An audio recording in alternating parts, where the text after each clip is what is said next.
Good afternoon बच्चों, कैसे हैं आप लोग? कल से संख्या बड़ी या घटी?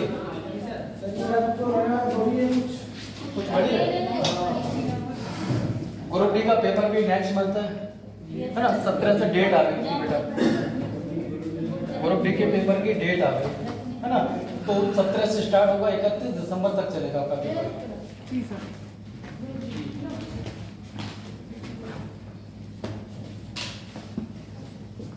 तो तैयारी है आप लोगों की ग्रुप डी के लिए? फॉर्म ही नहीं डाला। तो फिर कब करेंगे तैयारी? घर पे कितना पढ़ते हो?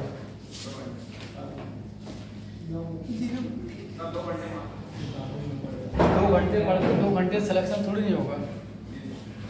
आपको पढ़ना होगा यार, बिना पढ़े सिलेक्शन नहीं होगा। कंपटीशन बहुत टफ है। आपको सुविधाएं मिल रही है पीजी बीच वो पूरे जैसे वो शहर में, और लोग पता दिल्ली और लोग इलाहाबाद जाते तैयारी करने के लिए, कानपुर जाते हैं, पैसा भी खर्च करते हैं, तो आप क्यों नहीं पढ़ते? बैकग्राउंड सबका मध्यम वर्गीय परिवार से होंगे सभी लोग।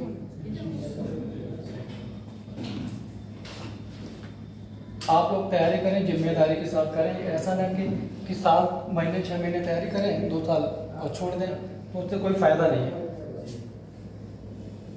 आपको तैयारी करनी होगी ईमानदारी से, 100% देना होगा, और सिलेक्शन जरूर होगा। जो बच्चे तैयारी करते हैं उनका सिलेक्शन होता है बेटा। आपके दिमाग में ये विचार चल रहा होगा, सर वैकेंसी नहीं निकलती, सिलेक्शन कहाँ से होगा?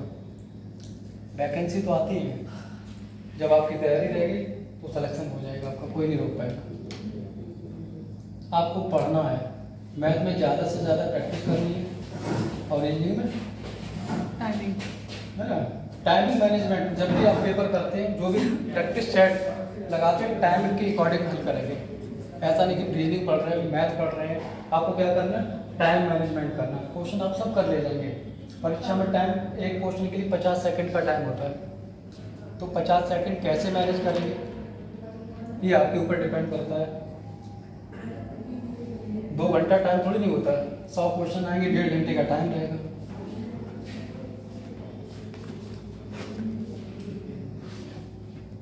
अगर ईमानदारी से तैयारी करते हैं पुलिस के लिए, मेरे अकॉर्डिंग 1 साल बहुत है। 1 साल में आप पुलिस में सिलेक्शन ले लेंगे। दरोगा के लिए 1.5 साल बहुत है, 1 साल उसके लिए भी सब सेम पैटर्न ही रहता है।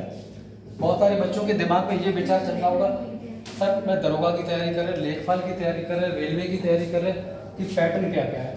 आपको मैथ वही पढ़ना होगा, रीजनिंग भी वही पढ़नी पड़ेगी, और जीएस भी वही पढ़ने। सबके लिए तो बेटा एक ही है, अलग कुछ नहीं है। जब आप पुलिस की तैयारी करेंगे, IAS पीसीएस वगैरह की, तब आपको डीप में पढ़ना पड़ेगा, तब बैक काम नहीं करेंगे, कॉन्सेप्ट पढ़ना पड़ेगा, थ्योरी पढ़नी पड़ेगी, अंदर जाके पढ़ना पड़ेगा।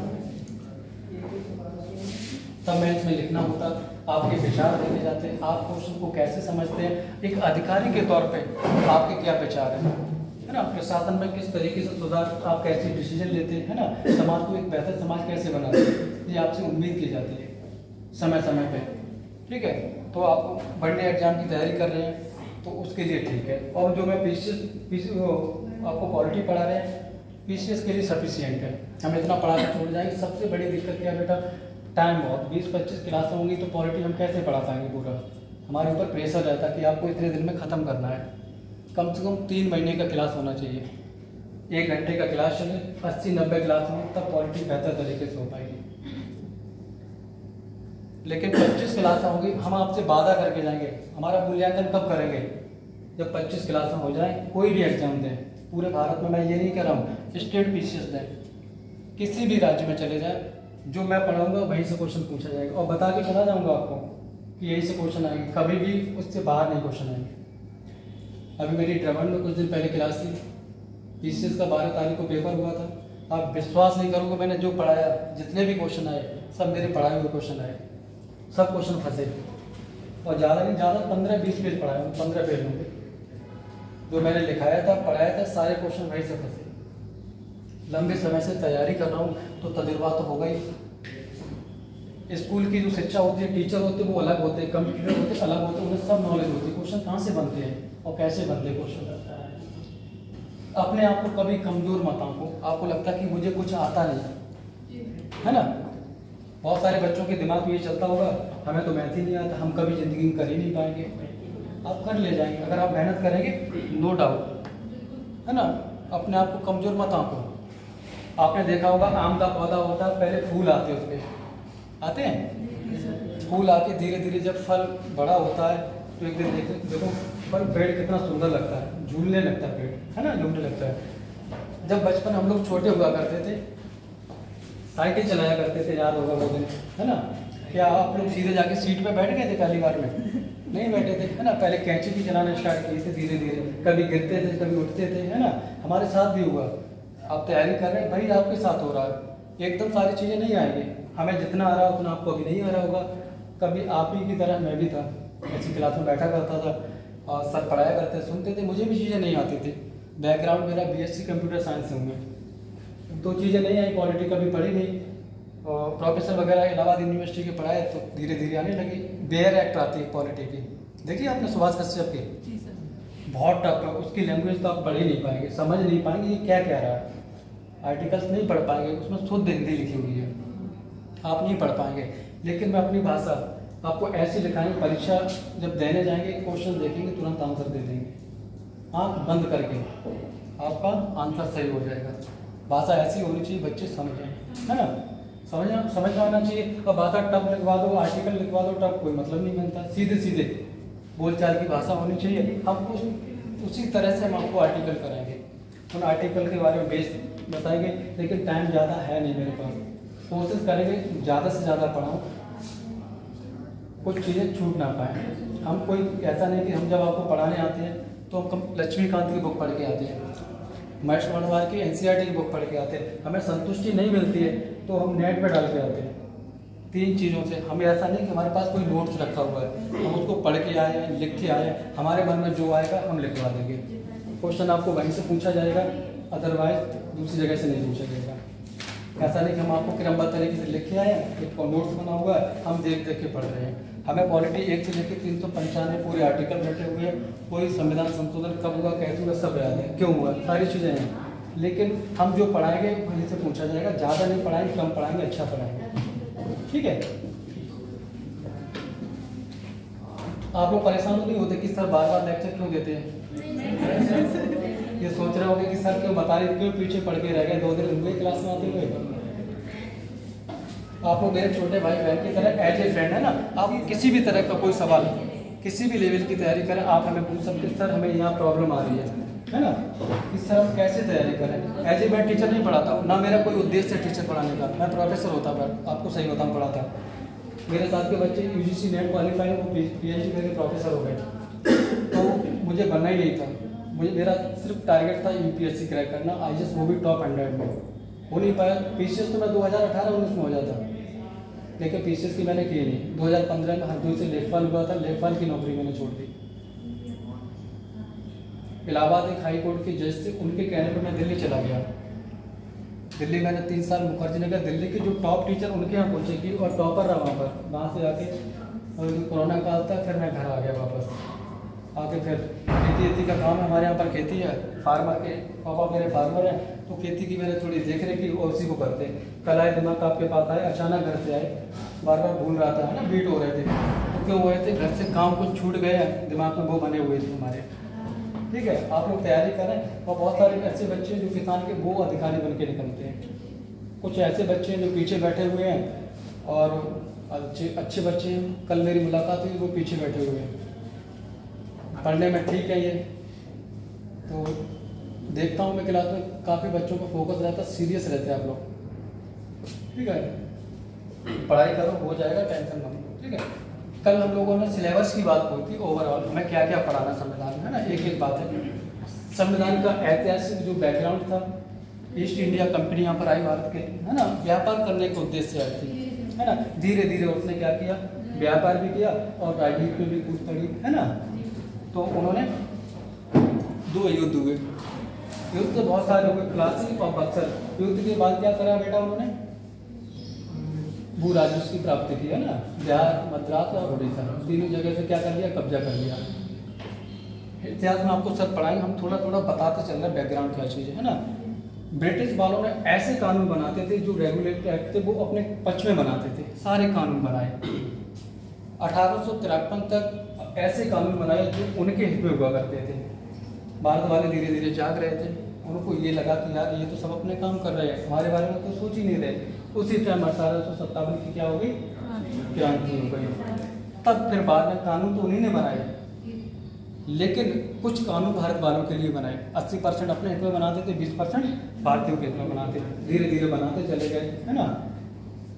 उसके बाद बेटा क्या होता है, भारत शासन अधिनियम 1909, 1919, 1935, है ना, धीरे धीरे सुधार करते चले गए। आपने देखा होगा 1909 का मुस्लिम और हिंदुओं का क्या कर दिया गया, अलग निर्वाचन, है ना, चुनाव उन्होंने अलग करवा दिया।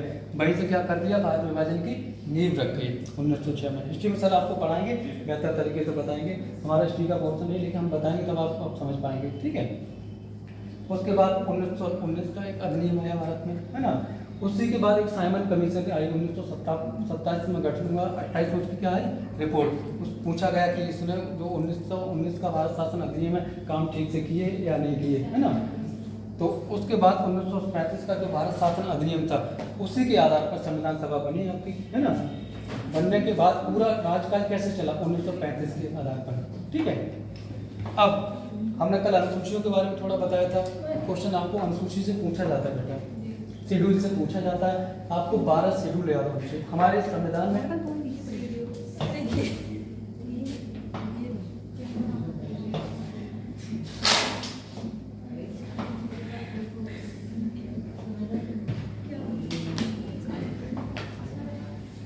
कॉन्स्टिट्यूशन सब बच्चे समझते हो हम क्या पढ़ा रहे हैं, संविधान, है ना। संविधान उन प्रावधानों से तात्पर्य जिसके आधार पर किसी देश का क्या चलाया जाता है, शासन चलाया जाता है। शासन चलाने का मतलब सार्वजनिक जीवन का संचालन कैसे होगा, है ना। इसमें राजनीतिक व्यवस्था कैसी होगी, प्रशासनिक व्यवस्था कैसी होगी, अर्थव्यवस्था कैसी होगी और विदेश नीति कैसी होगी, ये सारी चीज़ें कहाँ मिलेंगी, हमारे संविधान में। संविधान क्या, एक बुक है, एक दस्तावेज है ना, जिसमें बहुत सारे नियम और कानून दिए गए, सब कुछ कहाँ मिलेगा, हमारे संविधान में दिया गया है, ठीक है। राज्य व्यवस्था के अंतर्गत क्या आता है, राज्य व्यवस्था एक सिद्धांत है, थ्योरी है ना। अगर उसी का अनुप्रयोग करते हैं, क्या करते हैं, अनुप्रयोग करते हैं, तो जैसे संसद के द्वारा बहुत सारे कानून बनाए जाते हैं बेटा, बनाए जाते हैं, किसी भी राज्य में लागू हो जाते, देश में लागू होते हैं, उसको क्या कहते हैं, राज्य व्यवस्था। न्यायपालिका के निर्णय आ जाते हैं, इसी में सरकार की योजनाएं आ जाती, सब कुछ आ जाती, तो इसको क्या कहेंगे, राज्य व्यवस्था कहेंगे। सीधे सीधे सरकार के 3 अंग होते हैं, कौन कौन से होते हैं, विधायिका, कार्यपालिका, न्यायपालिका। आपको तो सब तैयार है। सरकार के बेटा 3 अंग होते हैं, कौन कौन से, विधायिका, कार्यपालिका और न्यायपालिका। अभी देखो मत वो सब चीज पढ़ाएंगे, है ना। सरकार का गठन कैसे होता है, विधायिका, कार्यपालिका, न्यायपालिका। आ जाओ बेटा, विधायिका का मतलब कितने लोग समझते हैं, आप लोग पढ़ चुके लगभग, है ना। विधायिका संसद के द्वारा जो विधि या कानून का निर्माण होता है उसको विधायिका बनाते कहते हैं ना। कानून कौन बनाएगा, विधायिका। कानून बनाने का काम किसका, लेकिन लागू कौन कराएगा बेटा, कार्यपालिका। आप भी जब अधिकारी बनेंगे, किसी विभाग में जाएंगे, तो भी कार्यपालिका का आप भी एक अंग है, आपकी भी जिम्मेदारी है, आप कानून को क्या करें, लागू कराएं। जैसे दरोगा बन जाएंगे तो आप लागू कराएंगे, लेकिन कानून अगर सही से लागू नहीं हो रहा है, जो प्रयोग है ना गलत से लोग किया हो रहा है इसका, तो फिर न्याय कौन देगा, ठीक है। न्याय देने का काम किसका, न्यायपालिका। इसको बहुत बेहतर तरीके से जब राष्ट्रपति पढ़ाएंगे, एक एक करके पढ़ाएंगे। विधायिका के अंतर्गत आपकी संसद आती है, पार्लियामेंट आती है, उसके 2 भाग होते हैं, लोकसभा और राज्यसभा होते हैं। अगर अंग की बात की जाएगी तो कितने होते हैं, 3 होते हैं। 3 होते हैं। राष्ट्रपति को क्या कर लिया जाता है, शामिल कर लिया जाता है, ठीक है। तो जब इसको पढ़ाएंगे बहुत बेहतर तरीके से तो पढ़ाएंगे आपका। ये तो कॉन्स्टिट्यूशन की बात हुई। हमारे संविधान में, मूल संविधान में कितने भाग थे बेटा, 22 भाग थे, ठीक है। मूल की बात कर रहे हैं बेटा।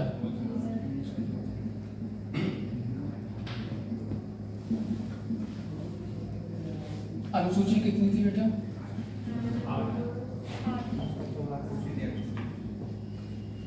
अनुसूची 8 थी, ठीक है। अनुच्छेद बेटा कितने थे? 395। लेकिन आपके दिमाग में विचार चला ये मूल संविधान में थे, लेकिन वर्तमान में कितने हैं? वर्तमान की बात करेंगे, भाग कितने बेटा? 25। अनुसूची 12 और ये 474 या 70 प्लस है ये, ठीक है। लेकिन बेटा हमारे संविधान में संशोधन तो हुआ, लेकिन वर्तमान में 22 भाग ही होंगे, ठीक है। 8 अनुसूची 12 है और लेकिन अनुच्छेद 395 पढ़ते हैं, ना कि 474। समय समय पर संशोधन हुआ, उसमें बढ़ते गए घटते गए हैं, वो चीज़ें हम आगे बताएंगे, ठीक है। आपसे सीधे क्वेश्चन ये पूछा जाता हमारे संविधान में कितने भाग हैं, तो 22 भाग है। पुलिस की तैयारी कर रहे हैं आप, बहुत सारे बच्चे ऐसे होंगे जो जीडी की तैयारी कर रहे हैं, तो छोटी छोटी चीज़ें बताना कब कैसे क्वेश्चन पूछा जाए, तो हम सारे क्वेश्चन आपको बता के चलें किस परीक्षा में किस लेवल का क्वेश्चन पूछा जाता है। तो भारत से क्वेश्चन यहाँ से पूछे जाते हैं, आर्टिकल्स पूछे जाते हैं। हमारे वर्तमान में संविधान में कितने आर्टिकल हैं? 470 से अधिक है ना, जो भी होगा 470 के आसपास हैं। और भाग कितने हैं? 22 आज भी पढ़े जाते हैं, लेकिन बड़े घटे हैं वो ऐड कर देंगे। जब हम बताएंगे कैसे ऐड हुआ, कब, किस संशोधन के द्वारा, वो सारी चीज़ें हम आगे क्लियर करेंगे। दूसरी बात, अनुच्छेद कितने हैं? 395 अनुच्छेद है। सीधे सीधे अगर आप पीसीएस की परीक्षा तक देते हैं किसी विभाग में, है ना, पीसीएस है, एसएससी है, तो आपका भाग से एक क्वेश्चन बेटा जरूर पूछा जाएगा, कोई नहीं रोक पाएगा। आपको 1 से लेके 22 भाग है आपके, है ना, सारे भाग याद होने चाहिए। जैसे आपको पूछा जाएगा पंचायत किस भाग में है, आपको 8, 9, 10, 11 भाग दे दीजिए। भाग 8 में, भाग 9 में, भाग 10 में, भाग 11 में, किस भाग में? ग्राम पंचायत भाग बेटा 9 में है। अगर अनुसूची की बात करेंगे तो 11 में है। अभी क्वेश्चन पूछा गया था पीसीएस में ये क्वेश्चन। अगर अनुसूची की बात करेंगे तो आपको 5 अनुसूची दे दी जाएंगी। केंद्र और राज्य के जो संबंध है किस अनुसूची में है, किस अनुसूची में? आपको अनुसूची 4, 5, 6, 7 4 अनुसूची दे दी जाएंगी, तो आपको बताना होगी किस अनुसूची में? 7 में। आपको 1 से लेके 12 तक अनुसूची पता होनी चाहिए, ठीक है। वहां से क्वेश्चन जरूर पूछा जाएगा आपसे, आप बच नहीं पाएंगे, कभी भी पूछा जा सकता है, आप तैयार रहना इसके लिए। अनुसूची 1 में क्या है? अनुसूची 1 में राज्य और केंद्र शासित प्रदेशों की चर्चा कहाँ मिलेगी? अनुसूची 1 में मिलेगी, है ना। भारत के 28 राज्य और 8 केंद्र शासित प्रदेश कहाँ मिलेंगे बेटा? अनुसूची 1 में। वेतन की बात, राष्ट्रपति हुआ, है ना, बड़े बड़े जो पदाधिकारी हैं उनके वेतन की चर्चा कहाँ पर है? 2 में। देखो कितने चालाक है संविधान बनाने वाले कि पहले हमें पैसा दो, फिर उसके बाद हम क्या करेंगे, काम करें। सब पैसे के चक्कर में रहते हैं। पहले पैसे की बात की, शपथ की बात नहीं की है, पहले किसकी बात की है? पैसे की। उसके बाद क्या करेंगे हम? शपथ लेंगे। शपथ अनुसूची 3 में चर्चा है। और उसके बाद अनुसूची 4 में क्या है? राज्यसभा की सीटों का बंटवारा। कल मैंने ये भी बताया था, आप उत्तर प्रदेश की कोई परीक्षा दे रहे हैं तो आपको राज्यसभा, लोकसभा, विधानसभा और विधान परिषद सभी की सीटों के बारे में पता होना चाहिए, है ना। तो सभी बच्चों से ये उम्मीद करते हैं इस चीज़ को पता होना। कितने ऐसे बच्चे हैं जिनको 28 राज्य और 8 केंद्र शासित प्रदेश की राजधानियां याद है? नहीं याद है, याद है, नहीं याद है। आप लोग कंपटीशन की तैयारी, पूरे भारत की राजधानियां, है ना, ये सारी चीज़ें तो याद तो होनी चाहिए आपको, ठीक है। पॉलिटी हम पढ़ाएंगे, हम आपके ऊपर नहीं छोड़ के जाएंगे।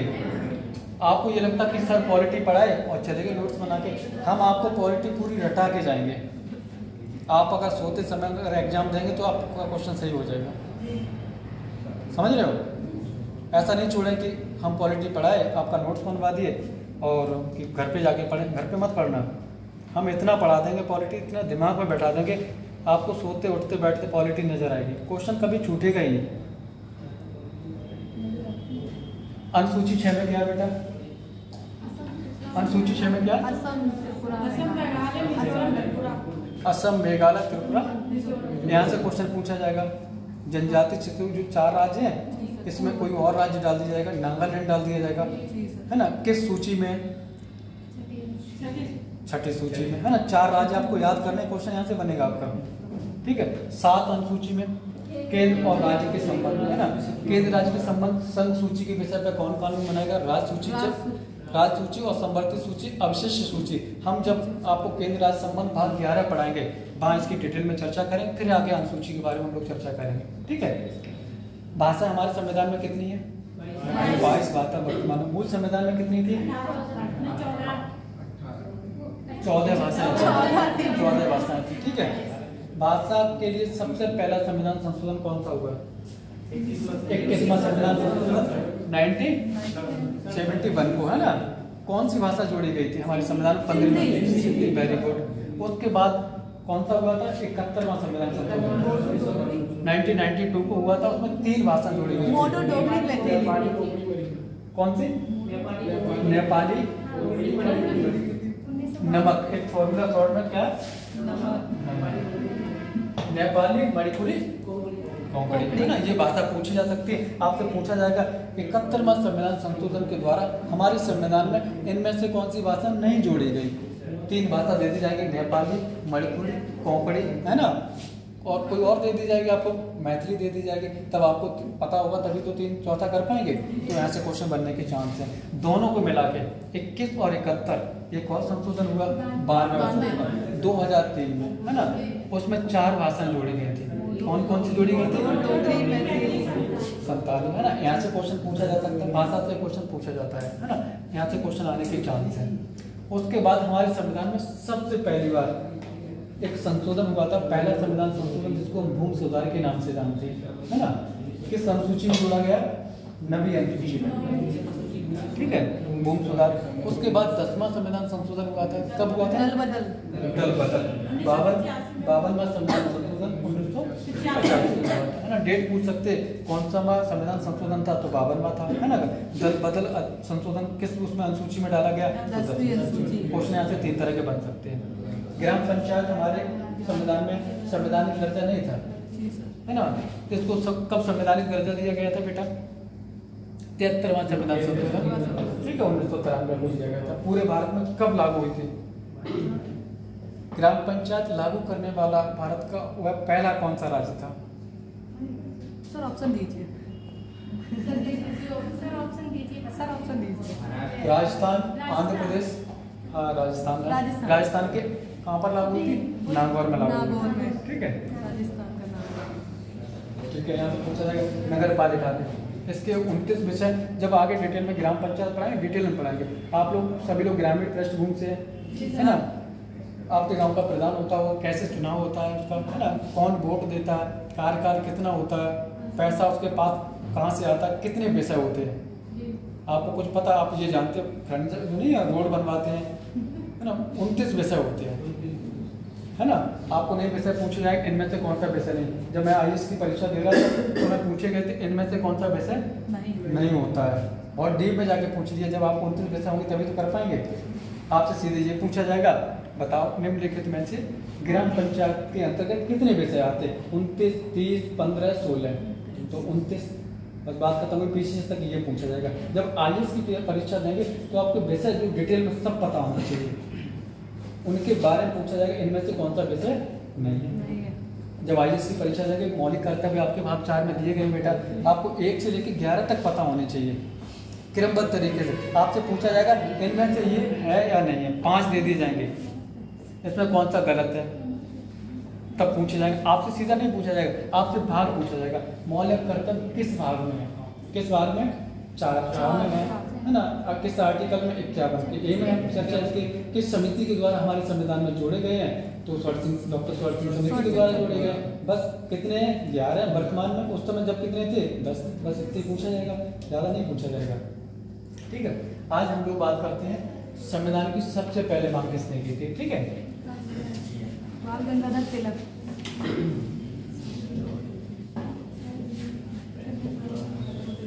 अप्रत्यक्ष रूप से और औपचारिक रूप से सबसे पहले बाल गंगाधर तिलक ने। ठीक है, आपको सब पता है लेकिन दिखाना तो पड़ेगा ही।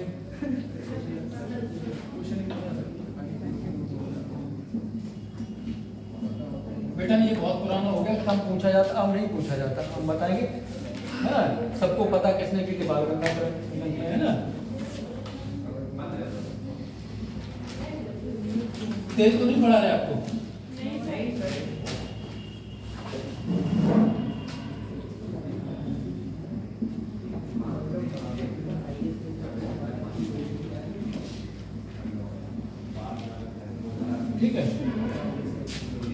1895 में की, ठीक है। आप अपना जैसे हम लिखा रहे हैं, आप अपने अकॉर्डिंग जैसा भी लिखना चाहें, है ना, आप हमसे बेहतर लिख सकते हैं, जरूरी थोड़ी हम आपसे बेहतर लिख रहे हो, है ना।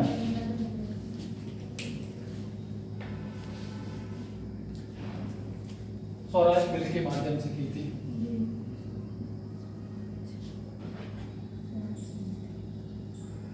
ठीक है।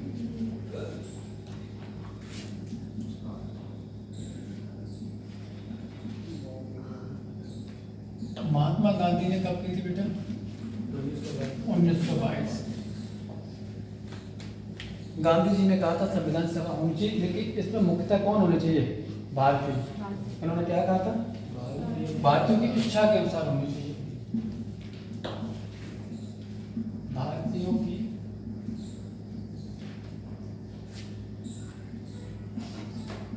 इच्छा के अनुसार।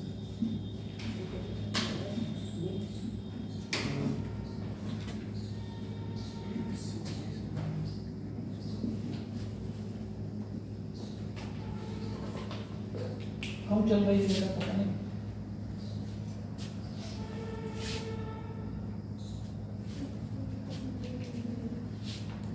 अभी नीचे गिर गई थी जब चला रहे थे क्या? वो ठीक चल रही थी, है क्या?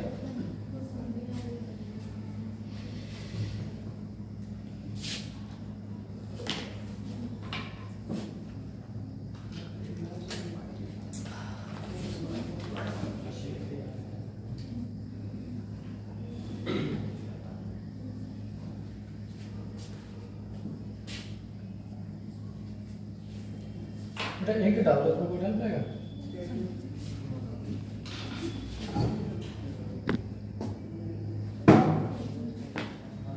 ये सब पुराने घिसे पिटे क्वेश्चन नहीं पूछे जाते, लेकिन थोड़े थोड़े बता के चलेंगे आपको, है ना।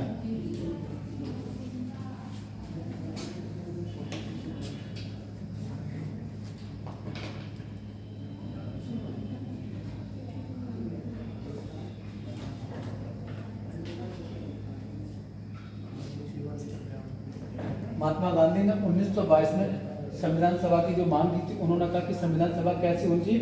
भारतीयों की इच्छा अनुसार होनी चाहिए। वो अपनी संविधान सभा स्वयं बनाएंगे, ठीक है।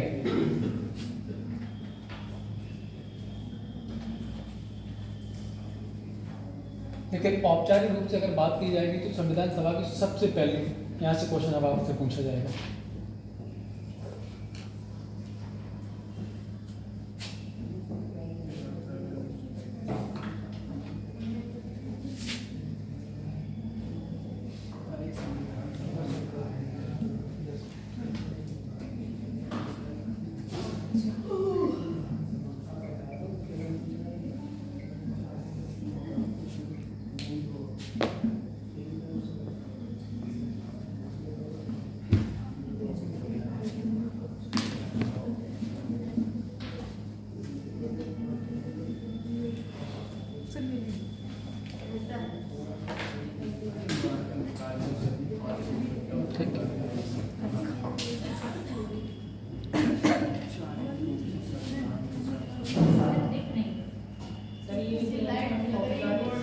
लाइट ऑफ करा दिया?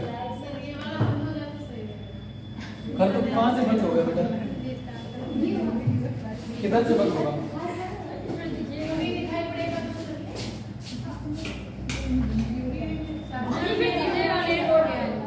सही है? बोर्ड पे नहीं दिख रहा है।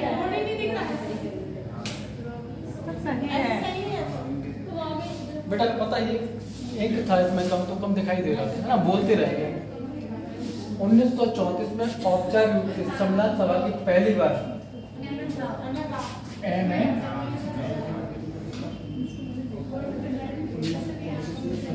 राया रॉय हुआ है।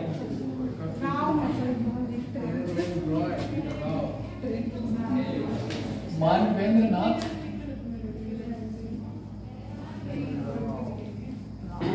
आपको जैसे कभी कभी यहाँ से क्वेश्चन पूछा जाता है, संविधान सभा की पहली बार औपचारिक रूप से मांग किसने की? आपको क्वेश्चन में क्या दे दिया जाएगा? मानवेंद्र नाथ रॉय, है ना। एम एन रॉय की जगह बी एन राव दे दिया जाएगा। बहुत सारे बच्चे क्या करेंगे जल्दबाजी में कि अच्छा सर ने रॉय पढ़ाया था बी एन रॉय, दिमाग में जाएगा तो पता एम एन रॉय की जगह क्या मार देंगे बी एन रॉय। लेकिन आप ये फुल फॉर्म कई बार मैंने क्वेश्चन देखा है, आप इसको ध्यान रखना, मानवेंद्र नाथ रॉय, ठीक है। वो बी एन राव बेनिगल नरसिंह राव थे, है ना, सुप्रीम वो अंतर्राष्ट्रीय न्यायालय के। ये तो मांग करते रहे समय समय पे हाँ संविधान सभा होनी चाहिए, लेकिन कांग्रेस ने आधिकारिक रूप से 1935 में क्या की कि संविधान सभा भारतीयों की होनी चाहिए, ठीक है। 1935 में उन्होंने ऑफिशियल रूप से मांग की थी, लेकिन अंग्रेजों ने कब स्वीकार की थी? आपका जो अगस्त प्रस्ताव है, अगस्त प्रस्ताव कब आया था बेटा? 1940। इसी प्रस्ताव में अंग्रेजों ने क्या सोचा कि क्या होनी चाहिए भारतीयों के लिए? एक संविधान सभा होनी चाहिए। लिख दें यहाँ पर, अंग्रेजों ने स्वीकार किया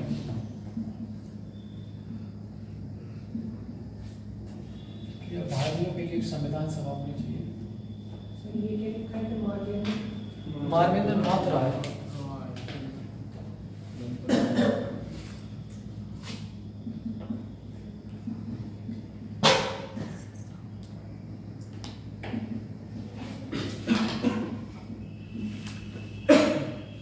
लेकिन इन्होंने शर्त रख दी मुख्यतः कौन होने चाहिए?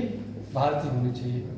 ये बहुत चालाक थे। 1940 में क्यों भेजा गया? समय समय पर मांग करते रहे, क्योंकि वहां पर द्वितीय विश्व युद्ध चल रहा था, तो उन्हें लगा कि इनकी मांग करेंगे कि भैया चलो हम तुम्हारा संविधान बनवाएंगे, संविधान सभा का गठन कर लेना आप आराम से, अपने सैनिक भेज दो हमारे पास। जो कितने चालाक थे, नहीं माने। फिर उसके बाद ये फेल हो गई अगस्त प्रस्ताव। फिर बेटा क्रिप्स मिशन भारत आता है।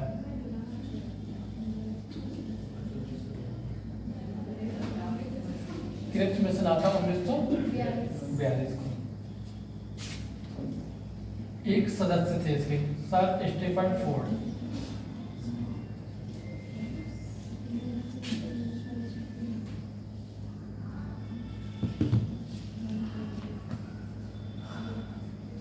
ठीक है, इसके अध्यक्ष यही आए थे देखे, है ना। तो इन्होंने कहा ठीक है आप संविधान सभा अपनी बनाओ, लेकिन युद्ध के पश्चात क्रिप्स मिशन में।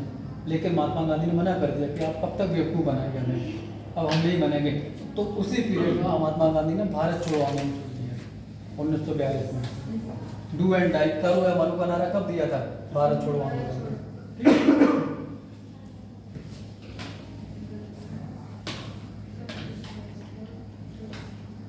ये भी फेल हो गया प्लान, ठीक है। फिर उसके बाद कैबिनेट मिशन आता है। ऊपर लिखा बेटा, क्या बैठा दो उसको?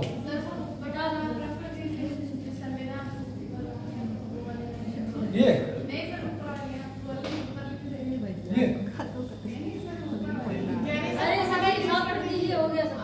सर इरेज कर दीजिए वो वाला ऊपर वाला।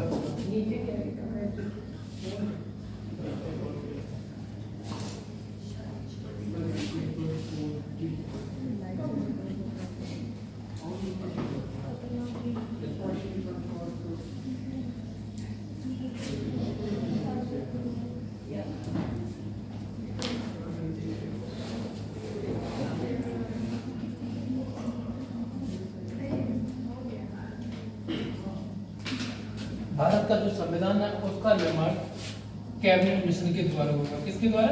Cabinet mission.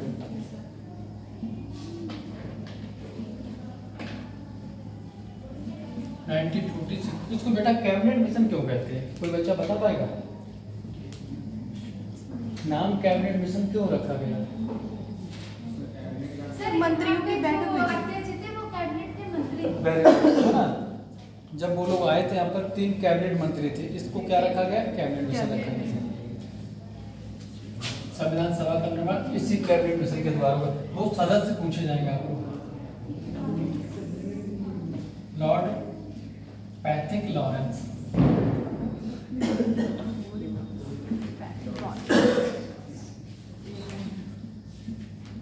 सर स्टीफन,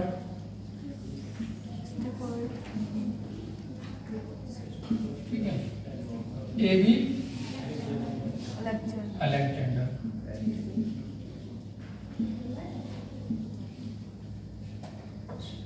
आपको बेटा सभी बच्चों को ये तीनों सदस्य क्या होने चाहिए, याद होने चाहिए। आपसे पूछा जाएगा संविधान सभा का निर्माण इनमें से किसके द्वारा नहीं हुआ था, किस मिशन के द्वारा हुआ था, कैबिनेट मिशन। इनमें से कौन सा सदस्य नहीं था कैबिनेट मिशन का? तो यहाँ पर क्या दे दिया जाएगा, लॉर्ड माउंटबेटन।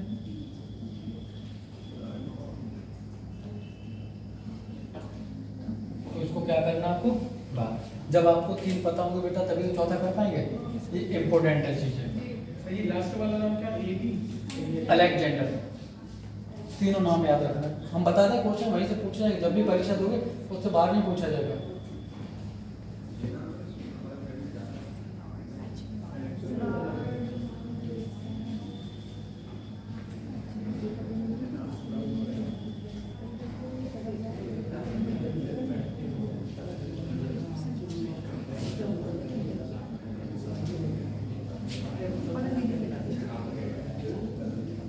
दिखाने के लिए बहुत फैक्ट कोई मतलब नहीं है।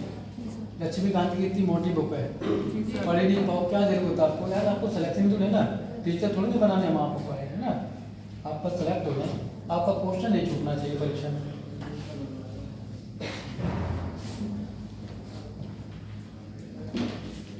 इसी मिशन के द्वारा संविधान सभा का गठन हुआ था, ठीक है।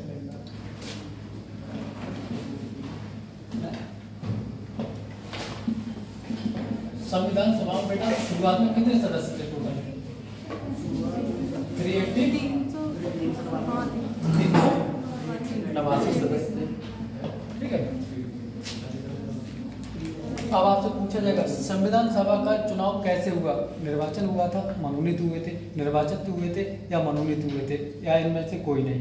क्वेश्चन पूछा जाता है। संविधान सभा का निर्वाचन हुआ था और मनोनीत दोनों हुए थे। कैसे हुए थे हम बता रहे हैं आपको।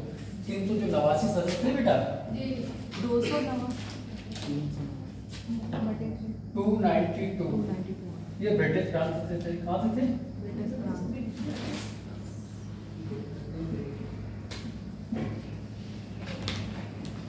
चार आपके चीफ कमिश्नरी,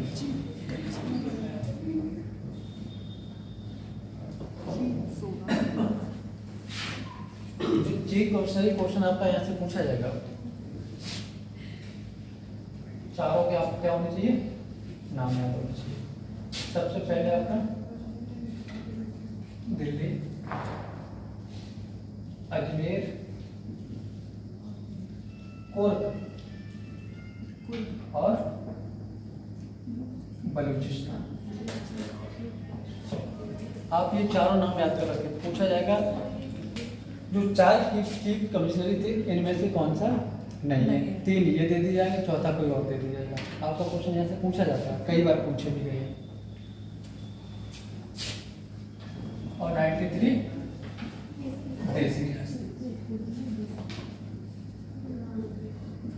देसी राजा, जगह जगह छोटे छोटे राजाएं थे, वो अपना वो क्या बोलते थे, यहाँ पर करते थे राज्य, ठीक है। तो बेटा यहाँ से जो देसी राज थे यहाँ से मनोनीत किए गए थे। कैसे सदस्य हुए थे? मनोनीत हुए थे। और इन दोनों से निर्वाचित हुए, ठीक है। निर्वाचित और मनोनीत दोनों। संविधान सभा के कैसे लोग थे? निर्वाचित और दोनों। और क्वेश्चन पूछे जाते थे सीधे, कई बार पूछा गया क्वेश्चन। ये चार आपको राज्य याद करना। कमिश्नरी, जैसे हमारे यहाँ के अभी केंद्र शासित प्रदेश हुआ करते थे, सीधा कंट्रोल उन्हीं के पास था, वही चीफ कमिश्नरी है, केंद्र शासित प्रदेश मान लो, ठीक है। इनका चुनाव कैसे हुआ था? अप्रत्यक्ष हुआ था। आपसे कभी पूछ लिया जाएगा संविधान सभा के निर्माण में जिन सदस्यों का चुनाव हुआ था कैसे हुआ था? प्रत्यक्ष हुआ था, अप्रत्यक्ष हुआ था, कैसे हुआ था? अप्रत्यक्ष। जो विधानमंडल के सदस्य थे उन्होंने इन्हें चुना था, ठीक है। सर अमृतसर के नीचे क्या? अमृतसर के नीचे क्या? किसके? अमृतसर के नीचे क्या लिखा? अमृतसर कहाँ लिखा? कुर्ग लिखा है बेटा, जो कर्नाटक में है। बलूचिस्तान तो है नहीं हमारे पास, विभाजन के बाद कहाँ पहुंच गया? पाकिस्तान में पहुंच गया, ठीक है।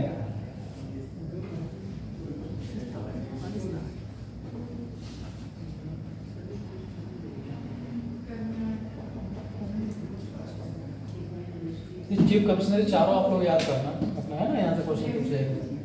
कैबिनेट मिशन आया था, 3 सदस्य थे, वहां से पूछे जाएंगे आपसे।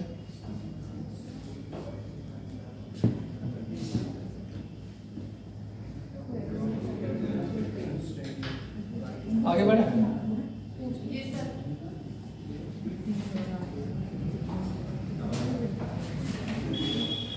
समझ में आ रहा थोड़ा बहुत?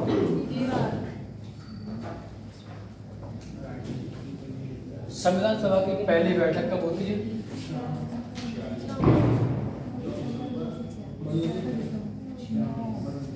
1946। ठीक है।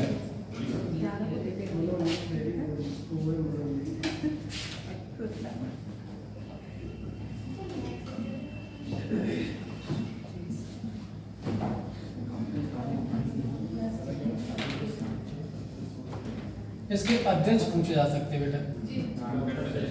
सच्चिदानंद सिन्हा। डॉक्टर सच्चिदानंद सिन्हा। ये कैसे थे? स्थायी थे? अस्थायी थे। इनका निर्वाचन हुआ था, क्या हुआ था, किस आधार पर इनको बनाया गया था? सब वेरी गुड। 22 के मता उसके अनुसार बनाए थे सबसे बड़े 22 के ताकि आधार पर बनाए थे। ठीक है।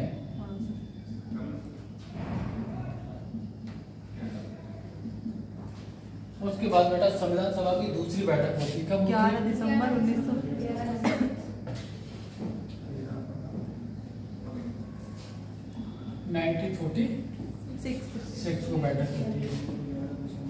ये सारी बैठकें आपसे पूछा जाता है। एक बार मैंने देखा था, कोई पुलिस का पेपर लेके आया था ग्रुप डी का, तो पूछा गया था कहाँ हुई थी, ये नई दिल्ली में हुई थी, है ना, संसद भवन में। ये चीज ध्यान रखना। दूसरी बैठक होती है, इसकी अध्यक्ष कौन थे बेटा? डॉक्टर राजेंद्र। कैसे थे? स्थायी थे। इसमें एक उपाध्यक्ष बनाए गए थे, H.C. मुखर्जी। H.C. मुखर्जी।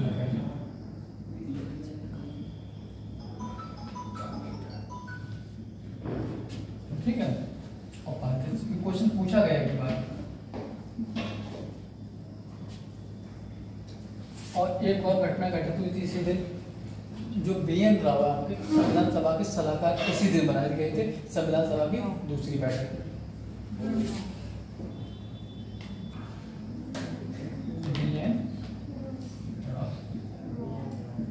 वो संवैधानिक सलाहकार कब बनाया गया था?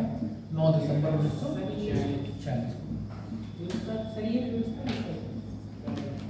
क्या करें बेटा? सर ये 9 दिसंबर 1946 को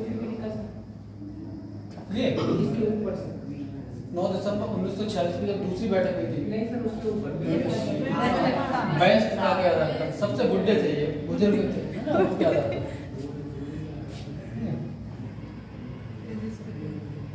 B.N. राव को संविधान सभा की जब दूसरी बैठक हुई थी, उसी दिन संवैधानिक सलाहकार बनाया गया था, 11 दिसंबर 1946 को। आपसे कभी कभी ये भी क्वेश्चन पूछा जाता है, संविधान सभा का उपाध्यक्ष किसे बनाया गया था? तो H.C. मुखर्जी को। मुखर्जी। H.C. मुखर्जी, ध्यान रखना, पूछा गया था एक बार पीसीएस की परीक्षा मैंने दी थी, तब ये पूछा गया था। इनका निर्वाचन नहीं हुआ था, इनको मनोनीत कर दिया। ठीक है। सर मनोनीत और निर्वाचन में डिफरेंस क्या होता है? निर्वाचन का मतलब बेटा वोट डाले जाते हैं, उनका चुनाव होता है, डायरेक्ट होगा इनडायरेक्ट होगा। जैसे आपके क्षेत्र का कोई विधायक होता है, उसका चुनाव कैसे होता है? डायरेक्ट होता है। डायरेक्ट होता है, क्योंकि आप वोट देते हैं जनता के द्वारा। विधायक मुख्यमंत्री को चुनता है, मुख्यमंत्री का चुनाव कैसे होता है? इनडायरेक्ट। इनडायरेक्ट होता है। ठीक है।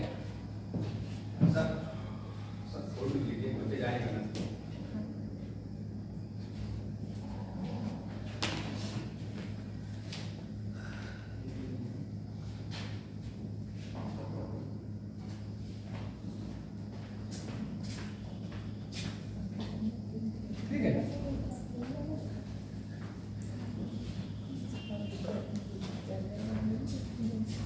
आगे बढ़े हम लोग।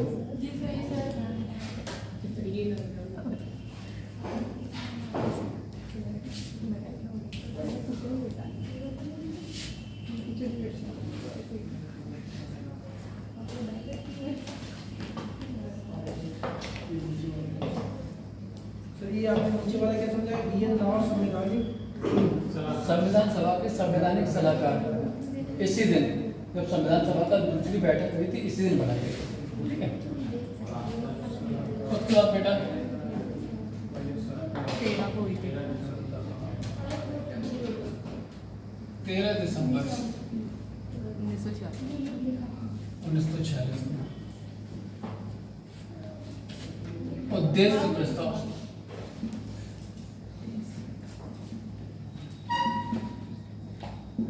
किसके द्वारा लाया गया? जवाहरलाल नेहरू।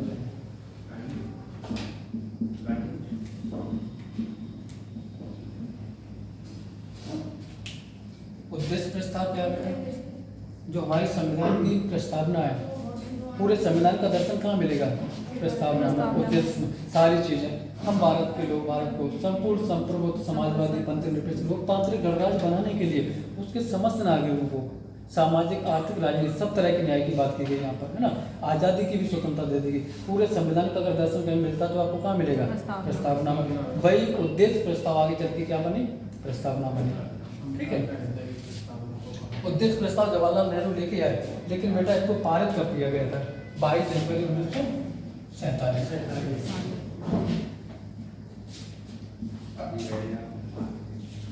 आया कब था? 13 दिसंबर 1946 को पारित कब कर दिया गया? ठीक है बेटा, इस चीज को ध्यान रखना। डेट इस पर लोग सहमत नहीं थे, कुछ लोग आना नहीं चाहते थे, टाइम दे दिया कि भैया ज्यादा से ज्यादा लोग आ जाओ, सहमत हो जाओ, तो पारित किया गया। बहुत टाइम लग गया, देखो 13 दिसंबर के बाद जनवरी, है ना, पूरा महीना।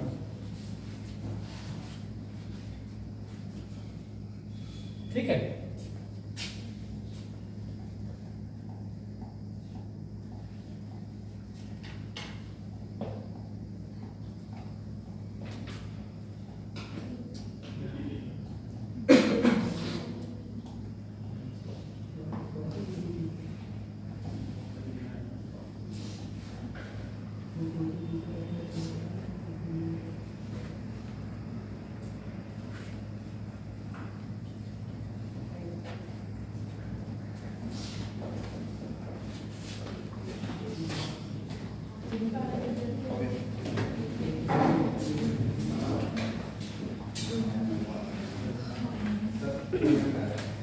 आप लोग संविधान पढ़ रहे, संविधान पढ़ने अगर पढ़ रहे हैं तो अगर डॉक्टर भीमराव अम्बेडकर की चर्चा ना कर तो फिर फायदा क्या है ना।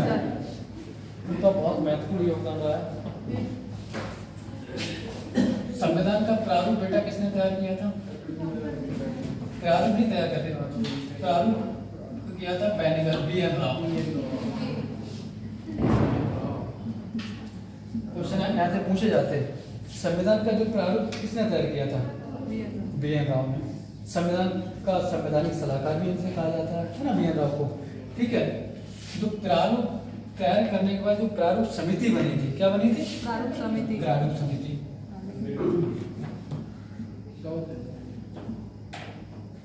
ठीक है,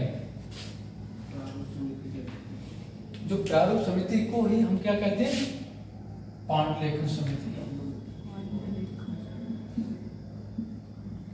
आपसे कभी क्वेश्चन ये पूछा जा सकता है, पांडुलेखन समिति के अध्यक्ष कौन थे? हम आपको प्रारूप समिति दिखा के चले जाएं तो, है ना, अगर पांडुलेखन नहीं बताएंगे तो पांडुलेखन दे दिया तो आप करेंगे कि सर ने तो बताया नहीं था पांडुलेखन समिति, तो इस चीज को ध्यान रखना। इंग्लिश में इसको कहते हैं ड्राफ्टिंग कमेटी, है ना।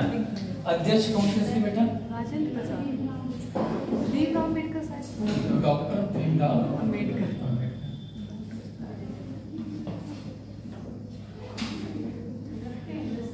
ठीक है, प्रारूप समिति की स्थापना कब हुई थी? 29 अगस्त 1947 को डेट पूछी जाती। प्रारूप समिति की स्थापना कब हुई? 29 अगस्त 1947 को, है ना। प्रारूप किसने तैयार किया था? BN राव ने किया था। प्रारूप समिति के अध्यक्ष कौन थे? भीमराव अम्बेडकर। इसमें बेटा 7 सदस्य थे। कितने सदस्य थे? 7 सदस्य थे। प्रारूप समिति के टोटल कितने सदस्य थे? 7। अब यहाँ से क्वेश्चन पूछा जाएगा 7 सदस्य, ये आपके लिए बहुत इंपॉर्टेंट है। एक तो बेटा अम्बेडकर हो गए आपके, राजेंद्र प्रसाद थे, और दूसरे राजेंद्र प्रसाद, अल्लादी कृष्ण स्वामी अय्यर एन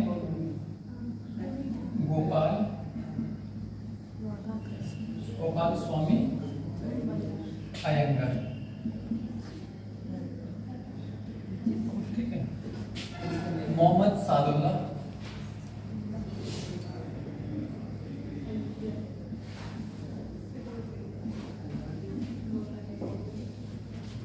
के M Munshi, Kanhaiyalal Maniklal Munshi,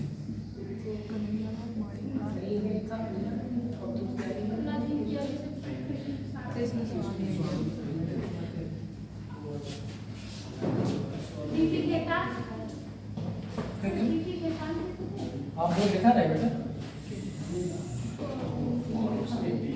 DP Khetan. DP Khetan की बीच में मृत्यु हो गई थी, इनकी जगह पे टीटी कृष्णामाचार्य को बनाया गया है।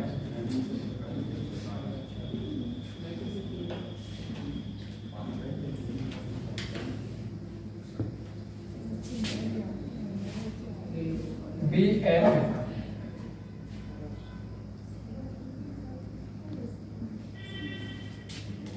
मित्र लिखा होता, कहीं मित्र लिखा होता है। ठीक है, इनकी जगह बेटा बनाए गए थे एन माधव।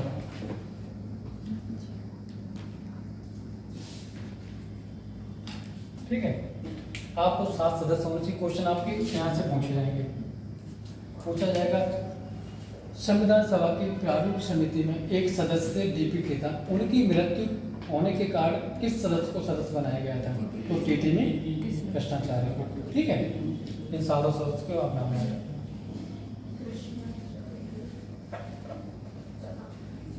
एक क्वेश्चन और बन सकता है, यहाँ पर पूछा जाता है। क्वेश्चन बनेगा आपसे ये, संविधान सभा में अम्बेडकर जी किस जगह से चुनाव जीत के आए? पश्चिम बंगाल, मुंबई। पश्चिम बंगाल। देखो पूरा हम डिटेल में बता रहे हैं। अम्बेडकर ने जब चुनाव लड़ा था पहले मुंबई से लड़ा था। कहाँ से? बॉम्बे से लड़ा था। बॉम्बे से लड़ा अम्बेडकर ने। ठीक, चुनाव यहाँ से क्या करेगा जी? हार गए थे। हार गए। फिर मुस्लिम लीग की सहायता से कहाँ से लड़ा? बंगाल से। यहाँ से बेटा चुनाव क्या हुए? चुनाव जीत गए। ठीक है, अम्बेडकर पहले चुनाव हारे बॉम्बे से, बंगाल से चुनाव जीत गए। ठीक है, लेकिन फिर दिक्कत क्या हुई? जब 15 अगस्त 1947 को भारत आजाद हुआ, जो बंगाल में एक जगह थी जैसूर कुन्ना, जैसूर कुन्ना करके थी, कुन्ना है ना, तो ये जगह कहाँ चली गई? पाकिस्तान में चली गई। क्या ये संविधान सभा के सदस्य रहेंगे? नहीं रहेंगे, सदस्यता खत्म हो जाएगी। फिर ये दूसरी जगह से लड़े थे। फिर जो BN राव है, बेनेगल नरसिंह राव है, तो इन्होंने डॉक्टर राजेंद्र प्रसाद से कहा कि डॉक्टर साहब अम्बेडकर की हमारे संविधान को बहुत ज़रूरत है ना, पढ़े लिखे इंसान है, इनकी दूरदृष्टि बहुत अच्छी है, तो इनको संविधान सभा का सदस्य बनाया जाए। बनाने के लिए डॉक्टर राजेंद्र प्रसाद ने बॉम्बे के तत्कालीन प्रधानमंत्री BG खैर, बॉम्बे में उस समय प्रधानमंत्री थे BG खैर, उनसे कहा कि इनको चुनाव के लिए पद खाली कराया जाए। तो उन्होंने MR जयंकर, BG खैर ने किसको खाली कराया? MR जयंकर। ठीक है, इनको पद से हटा के बाद अम्बेडकर को चुनाव बनाया गया। आपसे ये पूछा जाएगा संविधान सभा में क्वेश्चन पूछने का क्या तरीका है? जब हमारा संविधान देश आजाद हुआ उससे पहले तो पश्चिम बंगाल से थे, है ना, जब बाद में जब देश आजाद हुआ तो फिर कहाँ से थे? बॉम्बे से थे। ठीक है, क्वेश्चन के ऊपर डिपेंड करता है क्वेश्चन किस तरीके से पूछा जाता है, तो ध्यान रखना है। ठीक है, बता दो बेटा, ऐसा फैक्ट लिख लिया, कोई पूछो तो बता पाएंगे, और पता क्वेश्चन पूछे जाते हैं बेटा, यहाँ से आपको पूछे जाएंगे।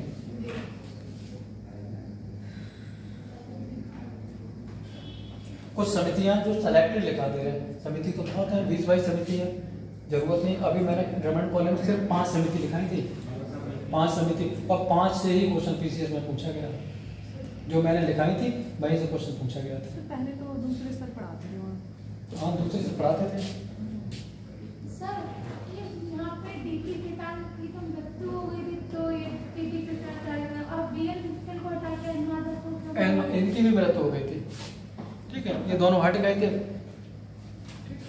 इनका काम क्या था, संविधान का पूरा प्रारूप तैयार किया था, है ना, कौन सी चीज कहाँ सेट बैठेगी, कहाँ फिट बैठेगी, ये काम था। अध्यक्ष कौन बनाए गए थे, अम्बेडकर।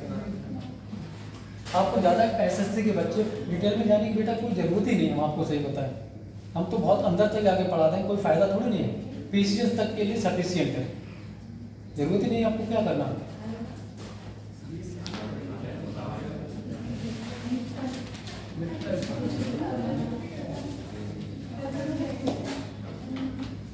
घर पे जाके प्रारूप समिति की जो 7 सदस्य हैं उनको मैं कल पूछूंगा जब क्लास में आओगे। ठीक है, कैबिनेट मिशन भारत आया था जो 30 सदस्य, वहां से हम आपको पूछेंगे, है ना।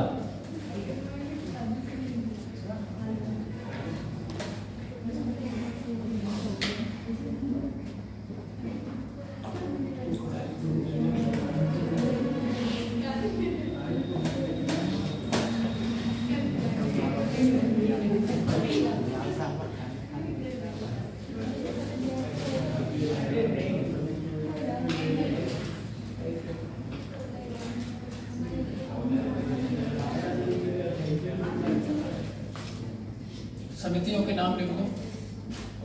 संघ शक्ति समिति,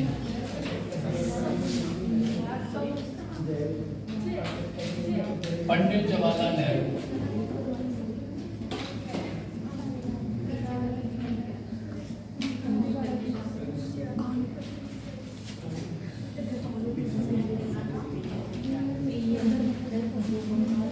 संघीय संविधान समिति,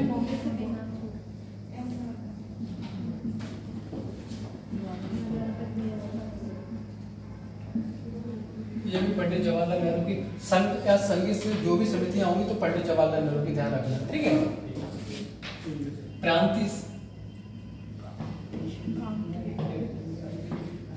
क्रांति समिति, सरदार वल्लभ भाई पटेल।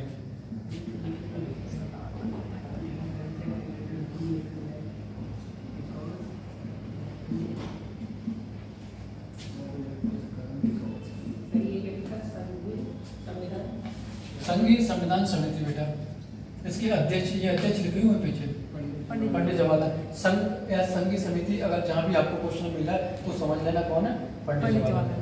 प्रांत से संबंधित आपने देखा होगा सरदार वल्लभ भाई पटेल ने एक जो छोटे छोटे राज्य थे इकट्ठा करने में बहुत अहम भूमिका निभाई, है ना। जब हम राज्य पढ़ाएंगे तब बताएंगे किस तरीके से ना स्टोरी है। जब आपका जूनागढ़ था, हैदराबाद था, है ना, तो कैसे उन्होंने एकाग्र किए, इकट्ठे किए।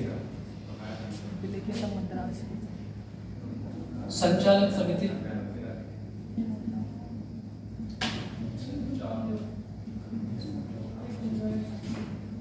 डॉक्टर राजेंद्र प्रसाद,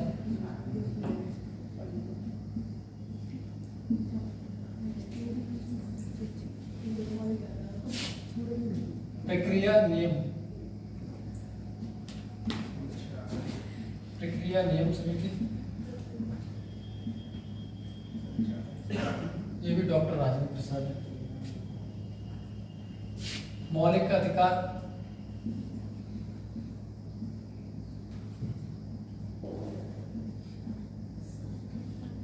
उप समिति जेवी कृपलानी,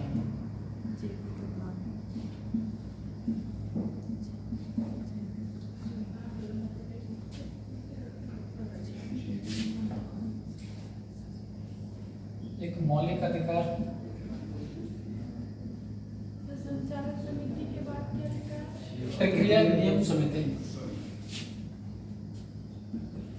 अल्पसंख्यक के लिए।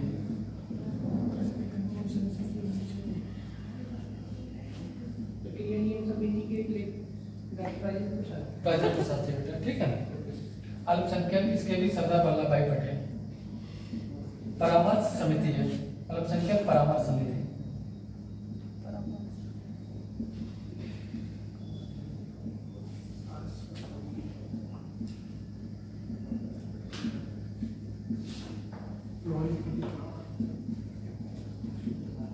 झंडा समिति लिख लीजिए, डॉक्टर राजेंद्र प्रसाद।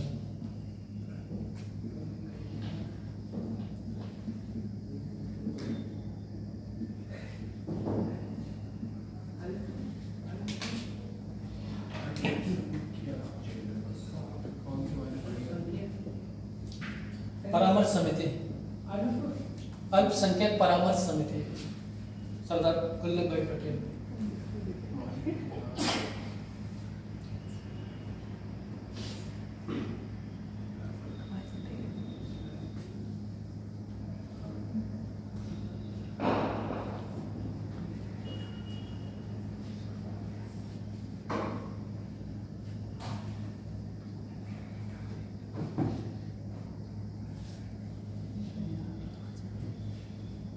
ये पूरा है, मौलिक अधिकार अल्पसंख्यक परामर्श समिति पूरा है।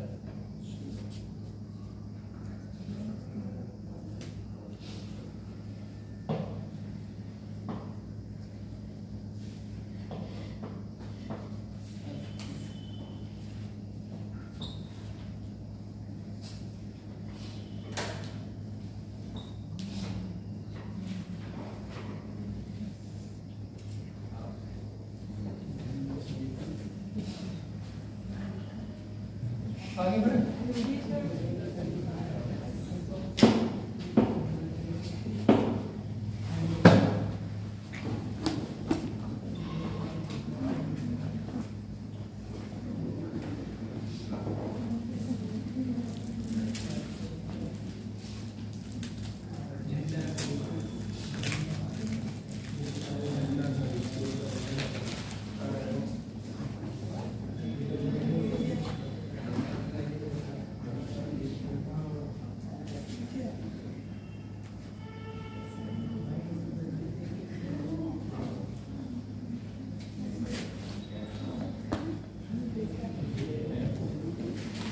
छब्बीस नवंबर 1949 हमारा संविधान कैसे लागू हुआ है बेटा?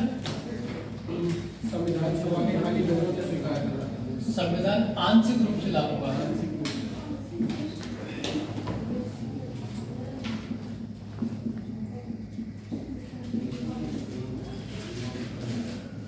छब्बीस नवंबर को संविधान दिवस मनाते, क्या मनाते?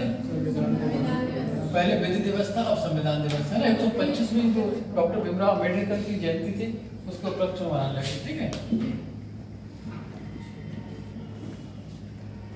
आपसे क्वेश्चन पूछा जाता है संविधान दिवस कब मनाया जाता है? तो 26 नवंबर। ठीक है, इस दिन कितने अनुच्छेद लागू हुए थे?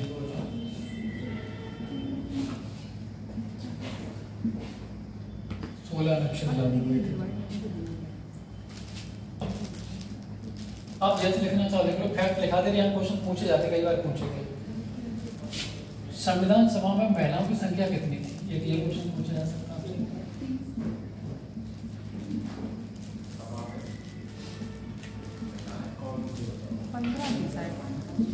महिलाओं की संख्या 15 ये क्वेश्चन पूछा जा सकता है आपसे। ठीक है, ये क्वेश्चन ये पूछा जा सकता है।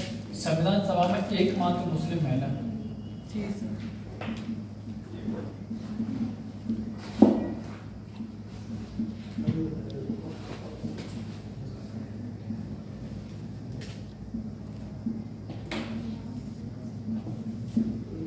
बेगम अयाज रसूल।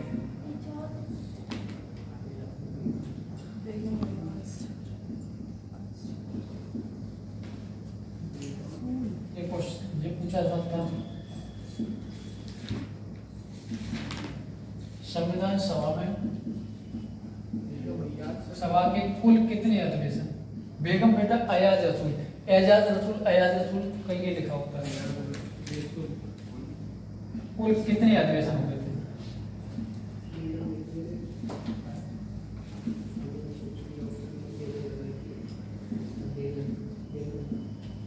कितने हुए थे बेटा? 12। आपसे अधिवेशन की संख्या पूछी जा सकती है। 15, 12।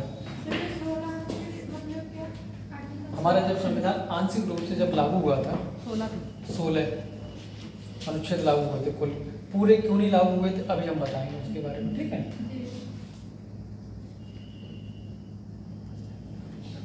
बारह अधिवेशन ध्यान रखना। महिलाओं की संख्या एकमात्र मुस्लिम महिला, यहाँ से क्वेश्चन पूछा जाता है। अब आपके दिमाग में एक विचार आता होगा कि सर आंशिक रूप से लागू क्यों किया, पूर्ण रूप से क्यों नहीं लागू कराया गया? जब बेटा 1929 में लाहौर में अधिवेशन हुआ था तो कांग्रेस ने घोषणा की थी कि हम अपना पहला स्वतंत्रता दिवस 26 जनवरी 1930 से मनाएंगे, है ना। तो उन्होंने मनाया था पहली बार। मनाने के बाद जब देश, उन्होंने कहा जब भी देश आज़ाद होगा तो हम 26 जनवरी को मनाएंगे देश आज़ादी अपनी, है ना। तो देश तो हमारा 15 अगस्त को आज़ाद हो गया, तो डेट ये काम नहीं आई कि ये महत्वता वाली डेट हम कहाँ फिट बैठे, है ना। संविधान सभा वालों ने सोचा कि ऐसी जगह फिट बैठा दें जो काम आए, तो उसी डेट को आंशिक रूप से 26 नवंबर को लागू कर दिया। लेकिन आगे चल के 26 जनवरी 1950 26 जनवरी 1950 को संविधान पूर्ण रूप से लागू कर दिया गया। पूर्ण रूप से पूर्ण रूप से लागू कर दिया।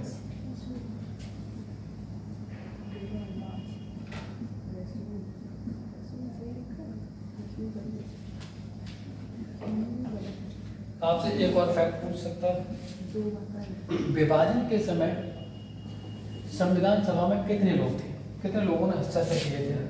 289 विभाजन के समय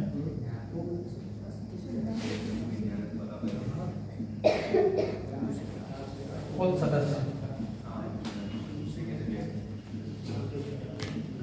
299, है ना। 299 में बेटा 229 कहाँ से थे? ब्रिटिश प्रांत से थे, ठीक है। और 70 कहाँ से थे? देसी के। क्योंकि मुस्लिम लीग ने तो बहिष्कार कर दिया था, उन्हें तो इनके साथ आने नहीं था। लेकिन जब संविधान लागू हुआ था तब कितने लोगों ने किया था? 284। आपसे पूछा जाता है 26 जनवरी 1984 को जब संविधान लागू हुआ था तो कितने सदस्यों ने हस्ताक्षर किए थे? 284। जब विभाजन हुआ था 290, ठीक है। आपसे एक क्वेश्चन और पूछा जा सकता है, कांग्रेस की